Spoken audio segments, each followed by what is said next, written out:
de nuestro ministerio, esperando que usted esté ahí, esperando esa palabra maravillosa, la palabra de gracia, que es la palabra del nuevo pacto. Damos gracias al Señor porque esas promesas son todas para nosotros.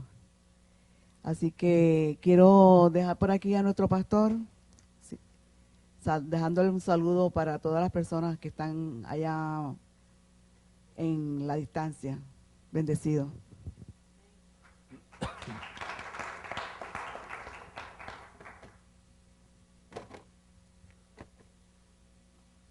Vamos, estamos. Sonido. Bien. Ok, celulares apagados. Qué bueno. Vamos a buscar ahí en Apocalipsis, no, vamos a Mateo 24. Mateo capítulo 24.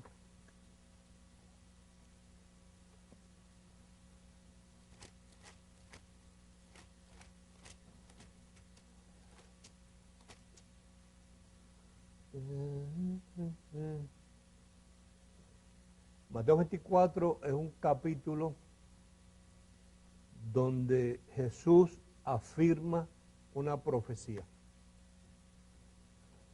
y da un recordatorio.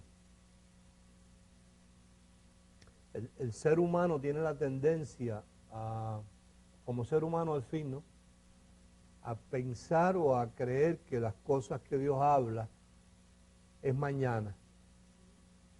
Y hay un versículo ahí muy interesante que dice que para Dios un día es como 1000 años y 1000 años como un día. Así que agárrate.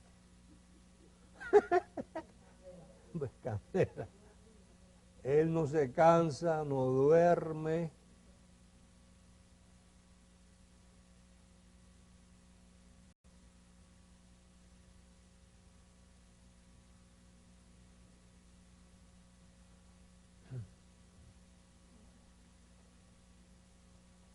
Pero tampoco se olvida. Entonces, lo que nosotros vamos a leer ahí en Mateo 24 es un recordatorio de una profecía, de un anuncio hecho aproximadamente 900 años antes, que fue cuando a través del profeta, o varios profetas, Isaías, Jeremías, Ezequiel, Malaquías, Daniel, Dios anunció la destrucción de Israel como reino, no los israelitas como personas. Israel como reino, eran los que reinaban, eran los papaupas de aquella época, de que no importaba lo grande que fuera el ejército que viniera en contra de ellos, Dios sacaba la cara y los defendía. Era el pueblo de Dios. Israel como nación, Israel reinaba. Pero Israel hizo algo que Dios le puso la etiqueta de, y fíjate la relación de aquí de esposa-marido. O sea, Dios la trata como tú eres mi esposa, yo soy tu marido. Y eso está plasmado ahí en la Biblia, en Isaías, está plasmado también en Jeremías. Entonces, cuando a un marido, a la esposa le es infiel, ella, la etiqueta que le cabe es ramera o adúltera. Entonces, la forma en la cual Dios determinó que Israel funcionara se llamaba la ley. Y ellos adulteraron la ley. Dentro de la ley había una serie de cosas que Dios decía que no hicieran, sobre todo el asunto de los ídolos. Y ellos cayeron en eso, en adorar ídolos, inclusive cayeron en la práctica, fueron más allá, permitieron que pueblos ajenos como los filisteos sacrificaran animales dentro del templo. O sea, cuando Dios habla del sacerdocio de Israel, lo llama olla de abominaciones. Permitieron eso e inclusive se contagiaron tanto con los sacrificios que llegaron a sacrificarle sus hijos a un dios pagano que se llamaba Moloch. Le sacrificaban los hijos. Entonces Dios les avisó en muchas ocasiones de la destrucción de ellos como reino. Para ellos poder dejar de ser reino, habían varias cosas que no podían estar ahí. Una era la ley de Moisés, otra era el templo. El templo no podía estar ahí, porque el templo era el lugar donde el sacrificio estaba, y era donde supuestamente Dios se le manifestaba a ellos. Al no haber templo, cesaba la manifestación de Dios. Entonces Dios tenía que destruirle eso. Entonces Dios se lo anunció casi 900 años antes. Los llamó rameras, los llamó adúlteras, los llamó mujer infiel. Y en Ezequiel 16, no lo vamos a leer, porque nos robaría el tiempo para el resto del mensaje. Él dice, yo reuniré. O sea, yo no sé por qué los predicadores le dan tanta relevancia a lo que Satanás o el diablo puede hacer, cuando ahí dice que Dios dijo, yo reuniré a tus enamorados y te rodearán y te pasarán a espada y te quemarán a fuego, yo me enojaré contra ti, derramaré mi ira sobre ti finalmente y te destruiré por ramera. Te voy a juzgar por la ley de las adúlteras. Y después que termine contigo, ya no me enojaré más. Haré un nuevo pacto contigo. Ya no escribiré más mis leyes en piedra, sino las escribiré en tu mente y en tu corazón. Hablando de la gracia, el nuevo pacto de la gracia. Entonces, ese es el anuncio profético que lo da Isaías, lo da Ezequiel, lo da Jeremías, lo hemos leído. Supuestamente tú debes tenerlo ahí.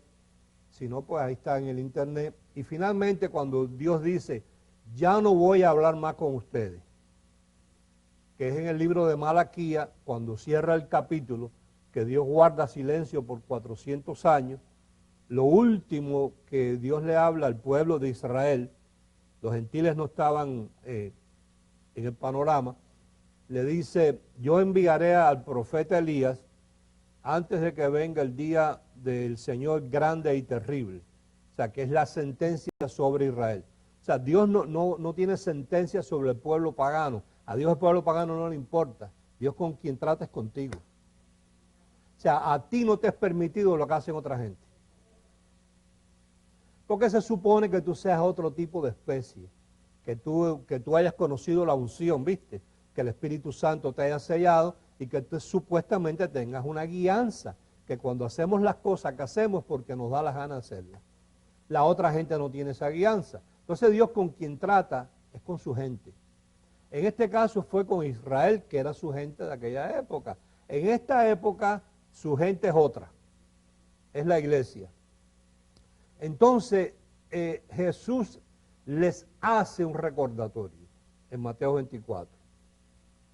De lo que ya Dios les habló 900 años antes y los profetas le siguieron diciendo. Y efectivamente, cuando Dios cierra el capítulo 4 de Malaquía, en el verso 5, dice, porque yo enviaré el Espíritu, vendrá Elías, y lo que estamos hablando es que volvería Dios a operar a través de alguien, igual que operó con Elías, y el profeta Elías lo que hacía era corregir a los sacerdotes, a los reyes y declarar su pecado. Y ahí vemos a Juan el Bautista, donde el arcángel Gabriel se le aparece al padre de Juan, que era sacerdote, y le dice, tu hijo Juan vendrá sobre él el espíritu de Elías.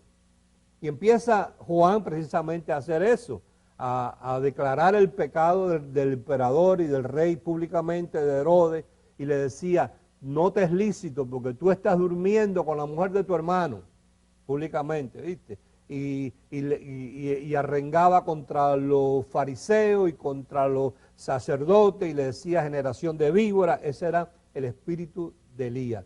Vino Juan el espíritu de Elías, o la misma forma en que Dios operó en Elías, operó en Juan, antes de que viniera el día del Señor grande y terrible, o sea, la sentencia a Israel como reino. Jesús le dijo, el reino será quitado de ustedes. Esto está en Mateo 21. Y será dado a gente que produzca frutos. Entonces en Mateo 24, Jesús hace un recordatorio, y ahí los primeros versículos dice, cuando Jesús salió del templo y se iba, se acercaron sus discípulos para mostrarle los edificios del templo. Respondiendo él les dijo, ¿veis todo esto? De cierto os digo que no quedará aquí piedra sobre piedra que no sea derribada. Y estando él sentado en el monte de los olivos, los discípulos se le acercaron diciendo, y ahí es donde me interesa que tú estés pendiente, los de aquí, los que están en el internet, de estas tres preguntas. Porque en estas tres preguntas la iglesia evangélica ha predicado y engañado a la gente 2000 años. Entonces, la importancia de esto es las tres preguntas. ¿Cuándo?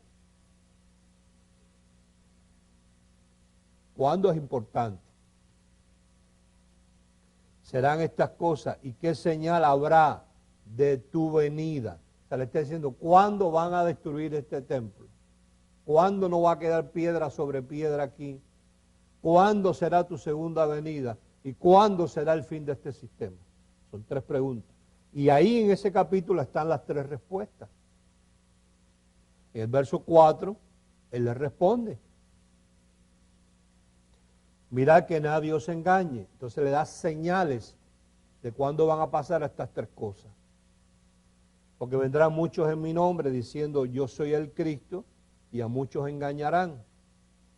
Y oiréis de guerra y rumores de guerra. Y los predicadores modernos hablan de las guerras hoy. Pero métete a History Channel y investiga las guerras de la gente de Atenas y de los griegos y de los romanos. Y tú verás lo que eran guerras. Que un día morían 300.000. O sea, que la guerra no es una cosa de los árabes de ahora, que va a pasar una guerra allí o allá. Y la gente habla de pestilencia, ¿no? Que la plaga del ébola. El ébola apareció y en 2 meses estaba liquidado. Pero en el año 435 antes de Cristo, vino una plaga llamada la tifoidea y murieron 500.000 en 2 meses. 500.000 personas en 2 meses. Se iban en hemorragia, ¿viste? O sea, que esto de pestilencia no es nuevo. ¿Ves? Hoy en día vino el SIDA, el AIDS, y ya hay vacunas para ley, y ya la gente no se muere de eso, ¿viste? Entonces, el predicador moderno le gusta leer eso y decir a la gente, es que eso va a pasar y está pasando. Pero eso siempre ha existido, igual que los terremotos. El hecho de que hoy existan islas es porque hubo un gran terremoto que partió las tierras, y una se llama Puerto Rico y otra Cuba, y etcétera, y etcétera, y etcétera. O sea que el terremoto ese que se está esperando de la falla de San Andrés es uno más de la época, de la historia de la humanidad.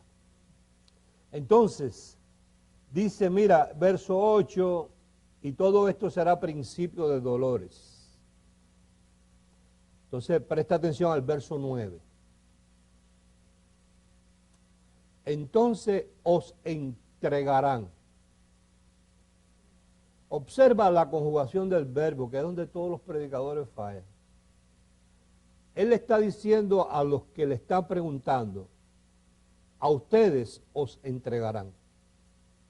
Él no está hablando de ellos, él está hablando de ustedes, de vosotros.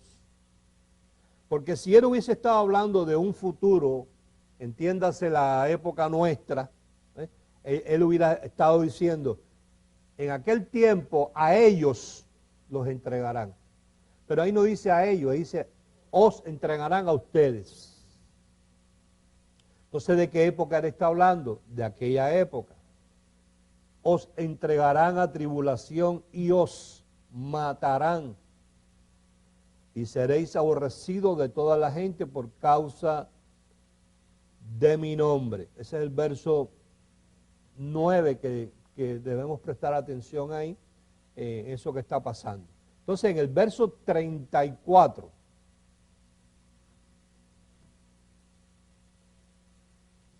porque ya voy a saltar porque ya hemos andado por ahí bastante, ya tú debes estar al día de eso, como buen pupil, como buen alumno.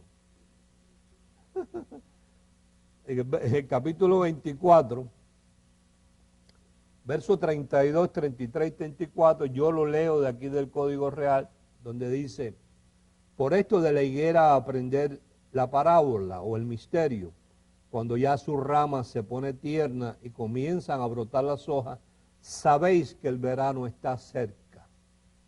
Así también vosotros, cuando vosotros veáis, ustedes, los que están allí, o los que estaban allá con él, todas estas cosas, da por cierto que está cerca, a las puertas.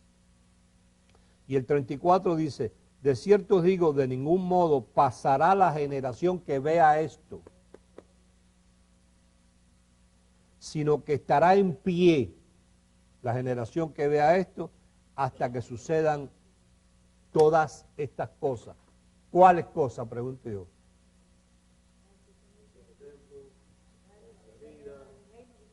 Ahí ya. Ahí está. Entonces el fin del sistema fue, la destrucción del templo fue, si no me quieres creer a mí, ve un documental de Israel o date un viajecito allá y verás que lo que quedó fue una pared. Y la segunda venida, la hemos hablado ya, que fue sin relación al pecado, que se cumplió en Apocalipsis capítulo 1. Bien, entonces, viendo eso, lee conmigo en Lucas 4. Yo espero que a ti te aproveche esto, porque yo sé que este es un mensaje para universitarios.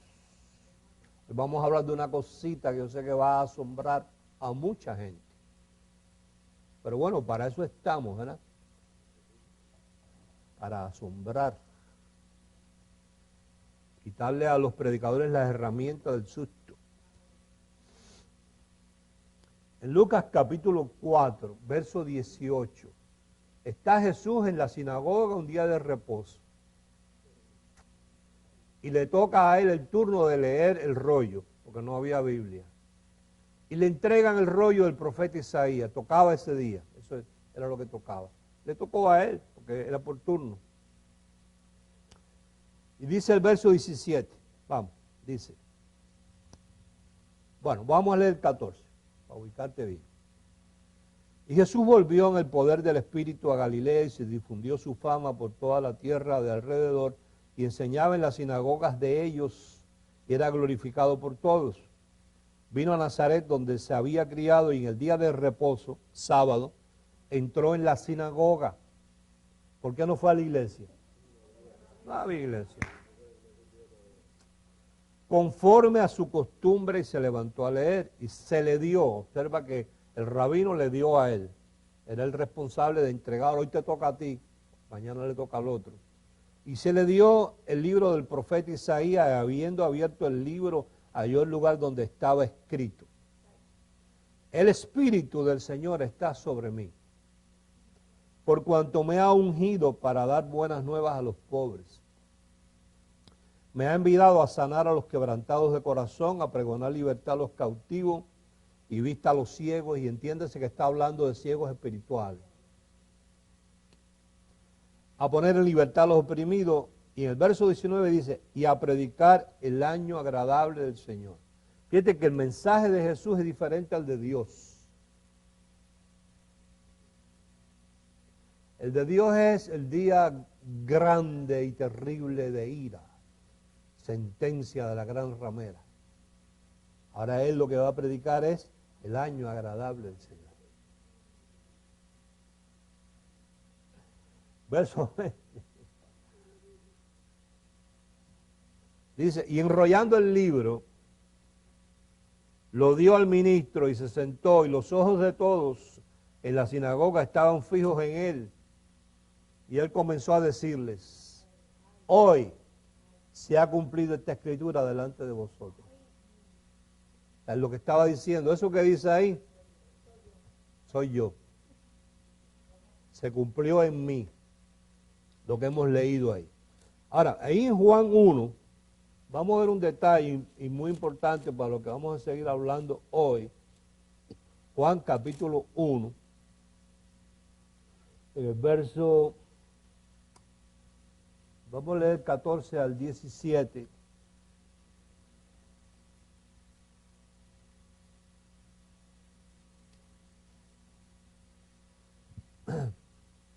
Dice, y aquel verbo, la palabra, fue hecho carne y habitó entre nosotros y vimos su gloria, gloria como del unigénito del Padre, lleno de gracia y de verdad. Juan dio testimonio de él y clamó diciendo, este es de quien yo decía, el que viene después de mí es antes de mí porque era primero que yo, porque de su plenitud tomamos todos y gracia sobre gracia. Oído, 17. Pues la ley por medio de Moisés fue dada. ¿Qué fue dada por Moisés? La ley. Pero la gracia y la verdad vinieron por medio de Jesucristo. Quiere decir que si tú estás en Jesucristo, estás en gracia, tienes que estar en gracia y verdad. Si estás en Moisés, pues hay que aplaudirte que estés en ley. No debes tocar la gracia ni de lejos. Porque si tú estás en Moisés y tocas la gracia, estás adulterando la gracia.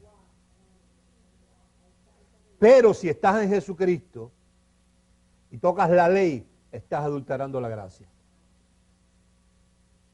Entonces sería muy triste que así como Dios le puso una etiqueta a su antigua mujer, esposa, y le dio carta de divorcio por ramera, por haber adulterado la ley, a ti como iglesia, tu esposo Jesucristo, te dé carta de divorcio por ramera, por estar tocando la ley y adulterando la gracia.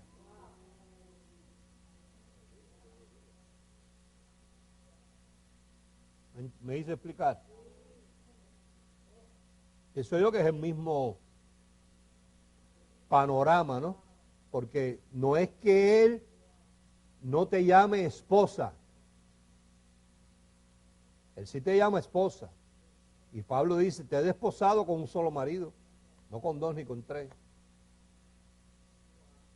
Entonces cuando nosotros como iglesia adulteramos la gracia, nos merecemos carta de divorcio, porque estamos con la etiqueta de ramera de igual forma.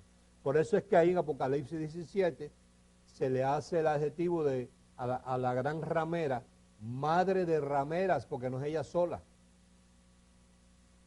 Hay unas cuantas que han sido instruidas por ella para funcionar de esa manera. Bien, quiero ir a Ezequiel 16 un momento para establecer algo.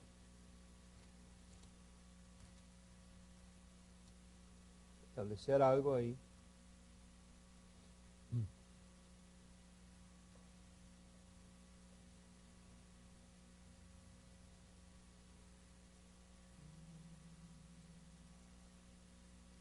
Ezequiel 16, vamos a leer versos salteados así, comenzando en el verso 30, donde dice, cuán inconstante es tu corazón, dice el Señor, habiendo hecho todas estas cosas, obras de una ramera desvergonzada.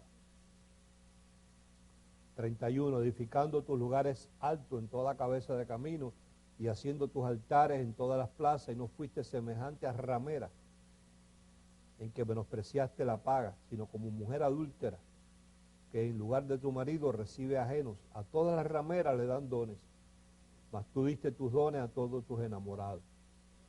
35. Por tanto, ramera, oye palabra de Dios. Así ha dicho el Señor, por cuanto han sido descubiertas tus desnudeces en tus fornicaciones y tu confusión ha sido manifiesta a tus enamorados y a los ídolos de tu abominación, y en la sangre de tus hijos, los cuales les diste. Por tanto, he aquí, observa lo que dice ahí, yo reuniré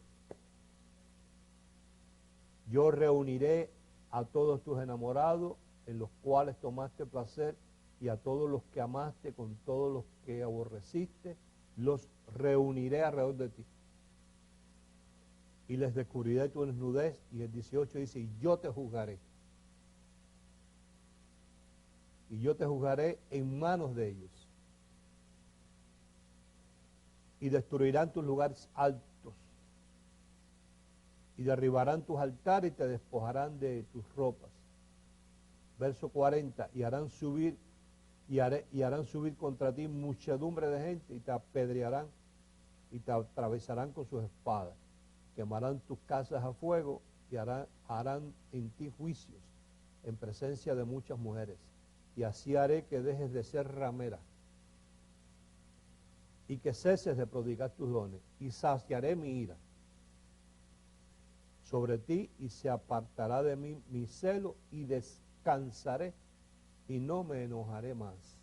El año agradable del cual habló Jesús. Ahora, vamos a ir a Mateo 24 otra vez.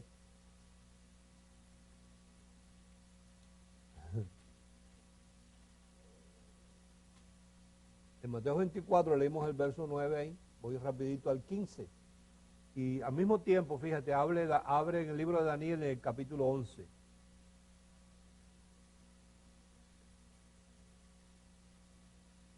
Recuerda que es Dios el que prepara esta sentencia y es el que opera con esta gente para que lleven a cabo lo que Él quiere hacer, destruir a Israel como reino.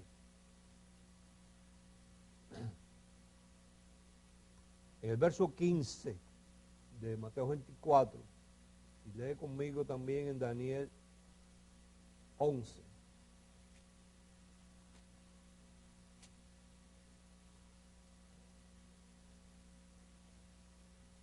Fíjate lo que dice ahí en Daniel, digo en Mateo, dice, por tanto, cuando veáis en el lugar santo, entiéndase el templo, la abominación desoladora que habló el profeta Daniel, el que lee entienda. Entonces, para entender hay que ir a ver qué fue lo que dijo Daniel. Entonces, en el capítulo 11, verso 31, dice, y se levantarán de su parte tropas que profanarán el santuario y la fortaleza y quitarán el continuo sacrificio y pondrán la abominación desoladora. Entonces, la razón por la cual Dios quita, o sea, finalmente se destruye el templo, es porque Dios ya llevó a cabo o tiene planificado llevar a cabo un sacrificio, que con ese sacrificio te hagan perfecto para siempre a los santificados. Entonces Él dice, la única manera en que yo logro eso, por cuanto ya yo les rasgué el velo y ustedes siguen, es destruyendo el templo, porque al no tener templo, no tienen donde seguir sacrificando el animal de 4 patas, porque yo voy a sacrificar el Cordero de Dios. No que tapa el pecado, sino que lo quita. Entonces fíjate que la destrucción del santuario tiene como propósito de Dios. En el antiguo pacto, Él se manifestaba y se revelaba en el lugar santísimo. Ahí entraba el sacerdote, echaba la sangre detrás del velo y allí dice la palabra que Dios descendía y le hablaba al sacerdote y el sacerdote salía y le decía al pueblo, Dios me dijo que les dijera. Pero entonces en este nuevo pacto, Él rasga el velo, acaba con el templo, no hay sacrificio, porque hizo un sacrificio una vez y para siempre, donde el velo está rasgado y tú no necesitas nadie que interceda por ti, porque tienes libertad para entrar al lugar santísimo. O sea, tú no necesitas un pastor que lo haga por ti. Es más, escúchame, el pastor que se pone a hacerlo por ti se está constituyendo en velo. Porque ahí dice la palabra y dice que tenemos libertad para entrar al lugar santísimo a través del cuerpo partido y la sangre derramada. Entonces cuando un pastor dice, yo voy a interceder por ti, él se está poniendo como el sumo sacerdote del antiguo pacto. Cuando a ti te hicieron rey y sacerdote para Dios el Padre. ¿Para qué te hicieron sacerdote? Para que pudieras entrar. Entonces cuando los pastores modernos de hoy en día se convierten en los intercesores de yo te soplo, yo te toco, yo oro por ti, se están convirtiendo en un velo, un obstáculo entre Dios y la gente. Eso no es lo que quiere Dios, y por eso Dios mandó destruir el templo. Entonces lee conmigo ahora Apocalipsis 17. O sea, la abominación desoladora es Tito. El general Tito, que entra por Jerusalén y se mete dentro del templo. Apocalipsis 17.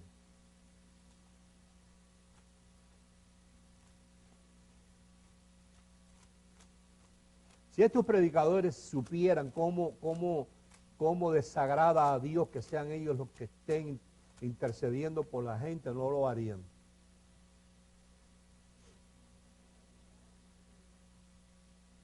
En Apocalipsis 17, en el verso 1 hasta el 6, una vez más vamos a leer ahí. Ahora, déjame hacerte un comentario. La gente tiende a pensar que por cuanto hay cosas narradas en diferentes partes de la Biblia son diferentes.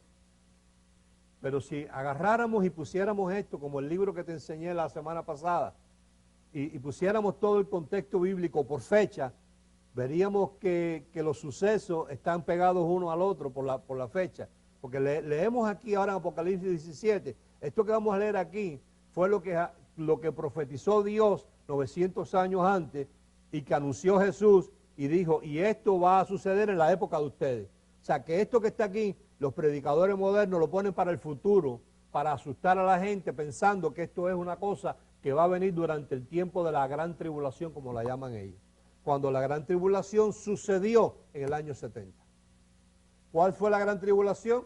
Bueno, cuando este general Tito, oído, ahí se cumple lo que dice Ezequiel, yo tomaré a tus enamorados y los llevaré para destruirte a través de ellos, donde él sitió y le cortó la comida y el agua desde el mes de febrero hasta el mes de agosto, y murieron a hambre y a sed. Y ahora vamos a leer ahí algo que los predicadores también lo guardan para el futuro, pero que es el cumplimiento de eso, donde la gente se muere de hambre, pero es Dios el que hace esto.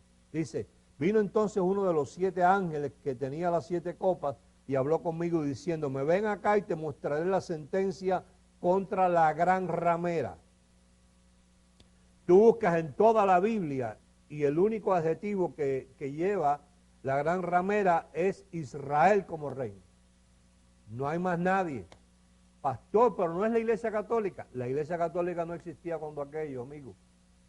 Estamos hablando de que Dios habló de ramerismo y ramera y adúltera 900 años antes que Jesús naciera. Dice, con la cual han fornicado los reyes de la tierra y los moradores de la tierra se han embriagado con el vino de su fornicación. Y me llevó en el espíritu al desierto y vi a una mujer sentada sobre una bestia escarlata llena de nombres de blasfemias que tenía 7 cabezas y 10 cuernos. Y la mujer estaba vestida de púrpura y escarlata y adornada de oro y de piedras preciosas y de perlas, y tenía en la mano un cáliz de oro lleno de abominaciones y de la inmundicia de su fornicación. Y en su frente un nombre escrito, un misterio, Babilonia, la grande, la madre de las rameras y de las abominaciones de la tierra. Vi a la mujer ebria de la sangre de los santos y de la sangre de los mártires de Jesús. Y cuando la vi quedé asombrado con gran asombro. Y el ángel me dijo, ¿por qué te asombras? Yo te diré el misterio de la mujer y de la bestia que la trae, la cual tiene 7 cabezas y 10 cuernos. Entonces vamos a saltar a la sentencia, a lo que leímos en Ezequiel 16, míralo aquí, ahí mismo en ese capítulo, en el verso 15. Aquí se lleva a cabo la sentencia sobre la gran ramera, la que profetizó Ezequiel, la que Jesús anunció.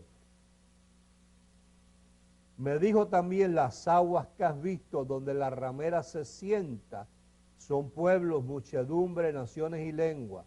Y los 10 cuernos que viste en la bestia, estos aborrecerán a la ramera y la dejarán desolada y desnuda, y devorarán sus carnes y la quemarán con fuego, porque Dios ha puesto,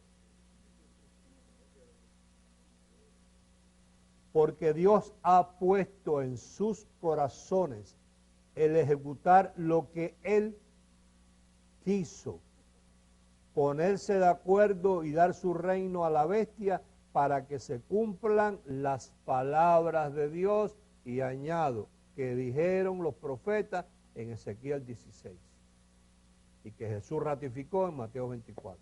Ahí está. Dios es el que puso en el corazón de Tito que se metiera allí y acabara con eso. Ahora quiero leerte algo que va a asombrar a mucha gente, quizás a ti no, porque a ti no te asombra ya nada. Apocalipsis 6.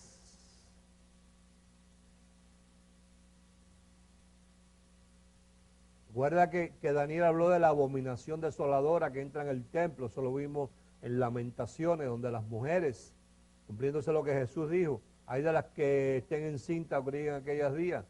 Tito los mató de hambre y mataban a los niños, los cocinaban y se los comían. Hambre y sed. Dice que Dios es el que puso en el corazón de ellos que hicieran esto, porque Dios quería cumplir la sentencia sobre Israel como nación, como reino. Diga Tito. Capítulo 6.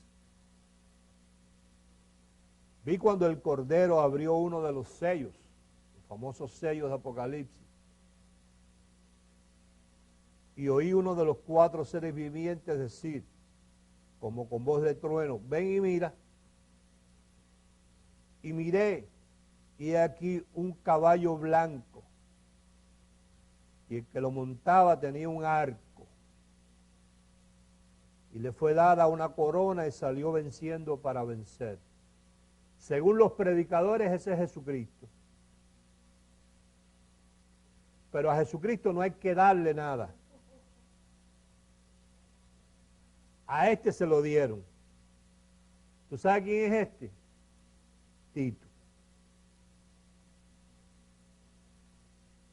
El único parecido que tiene este personaje con Jesucristo es el caballo, que es del mismo color. Porque allá en Apocalipsis 19 habla de Jesucristo que viene montado en un caballo blanco. Pero fíjate que a este se le le dieron el poder para que hiciera algo, no porque él podía hacerlo.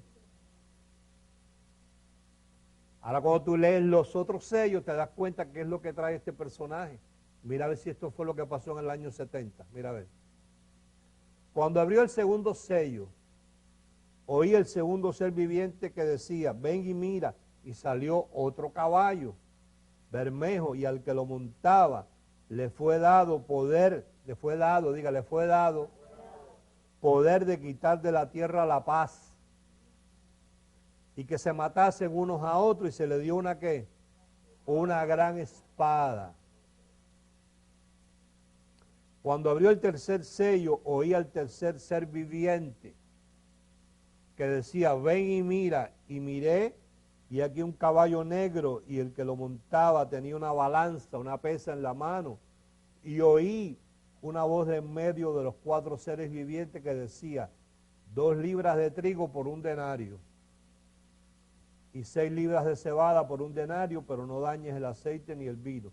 El hambre era tanta que 1 libra de cebada valía 1 denario, que era el sueldo de un hombre de un mes. Pues recuerda que Tito lo primero que hizo fue que quitarle la comida y el agua, y los que salían huyendo los mataba con la gran espada, el segundo caballo. Cuando abrió el 4º sello, oí la voz del 4º ser viviente que decía, ven y mira. Miré y he aquí un caballo amarillo, y el que lo montaba tenía por nombre Muerte, y el Hades le seguía. Y le fue dada potestad, le fue dada sobre la 4ª parte de la gente que vivían allí de la tierra, para matar con espada, con hambre, con mortandad y con las fieras de la tierra. Eso se cumplió en el año 70.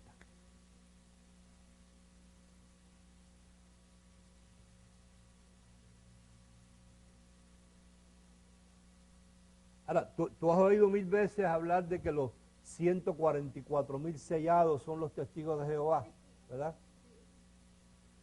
Ahí en el Apocalipsis 17 te van a decir quiénes son. Mira. Apocalipsis 7.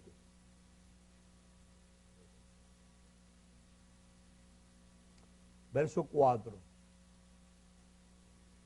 Dice, y oí el número de los sellados.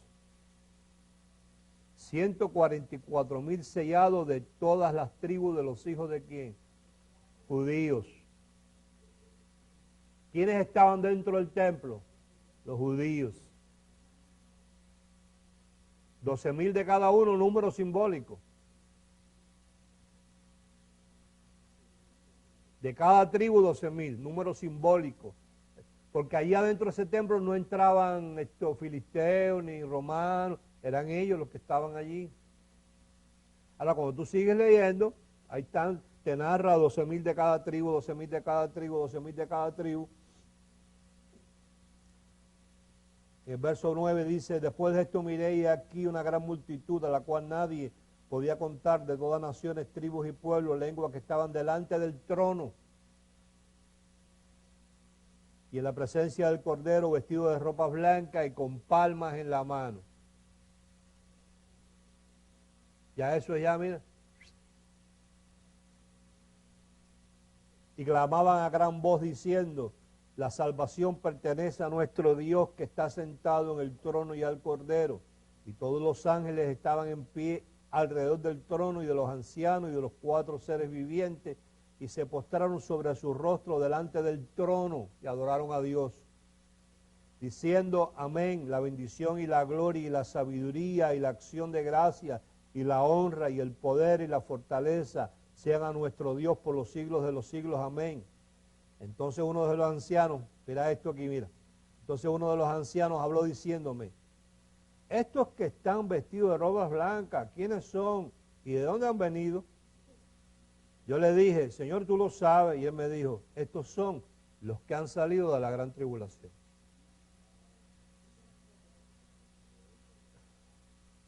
Los que mataron en la gran tribulación y han lavado su ropa y las han emblanquecido en la sangre del Cordero. Esos fueron los muertos en el año 70, durante la fecha de febrero, agosto, que los que no murieron de hambre, murieron a la espada, y ya el sacrificio de Jesús había sido hecho, y ellos salieron de la gran tribulación. Cuando Jesús dijo 24, Mateo 24,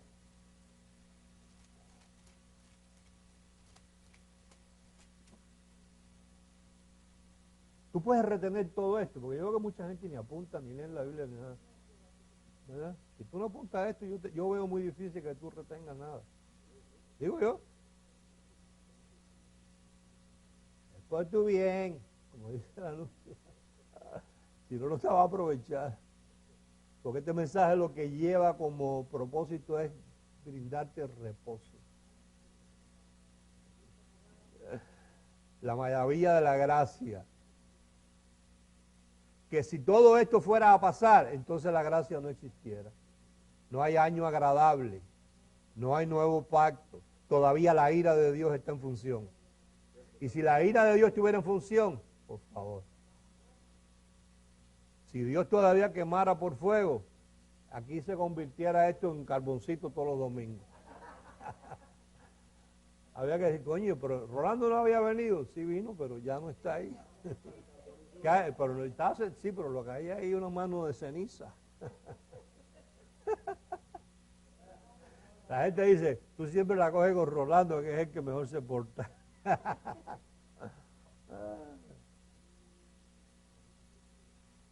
Verso, Mateo 24, verso 15, dice, cuando veáis en el lugar santo la abominación desoladora que habló el profeta Daniel, diga, Tito se metió en el templo. Entonces los que estén en Judea huyan, no vengan aquí a buscar nada. El que esté en la azotea no descienda para tomar algo de su casa, y el que esté en el campo no vuelva atrás ni para tomar su capa. Mas ay de las que estén en cinta y de las que críen en aquellos días. Orad porque vuestra huida no sea en invierno ni en día de reposo. Porque habrá entonces, ¿qué? Gran tribulación, cual no la ha habido desde el principio del mundo hasta ahora, ni la habrá. Quiere decir que lo que sucedió allí fue una gran tribulación, que Jesús le puso esa etiqueta, y esos que vimos ahí en Apocalipsis 7 son los que habían sido muertos, que dice, estos fueron los que salieron de la gran tribulación. Eso no es una cosa que va a pasar en el futuro, sino que ya eso pasó. Así que tranquilo, tranquilo, más tranquilo que estate quieto. Apocalipsis 3 y nos vamos.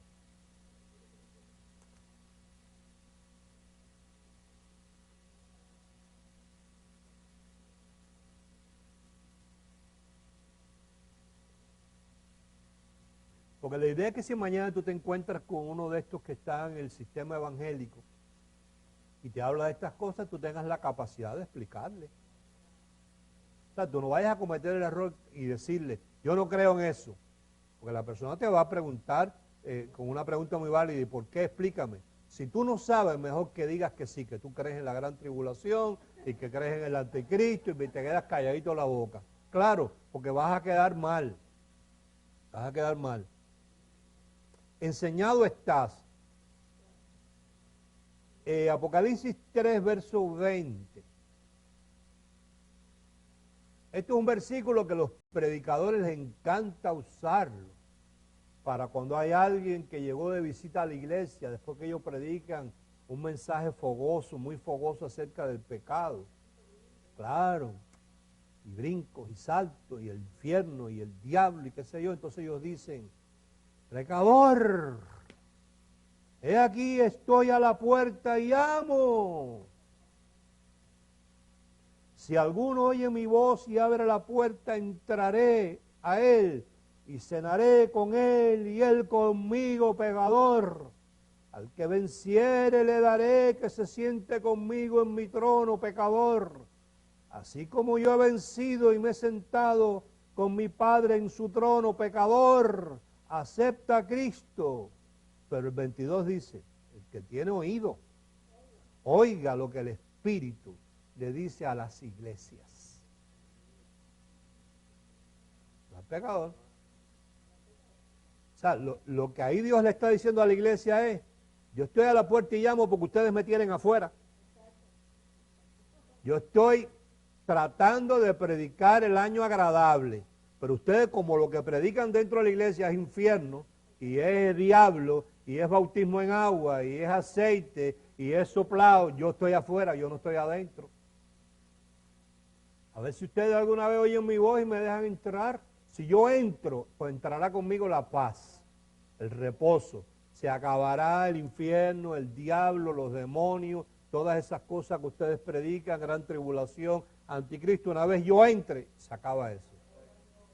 Pero me tienen afuera. Dice, y es lo que el Espíritu le dice a quién, a la iglesia. Bien. Para las personas que están viendo hoy el mensaje, tuvimos un par de semanas ahí con problemas técnicos. El sistema nos cogió unos virus, tuvimos 17 virus que quitar, nos costó un montón de dinero instalar nuevos programas, así que si usted es de las personas que se beneficia y disfruta este mensaje, pues ahí está en la página cómo hacer su colaboración. Bueno, bien. Canasta, aquí la pongo.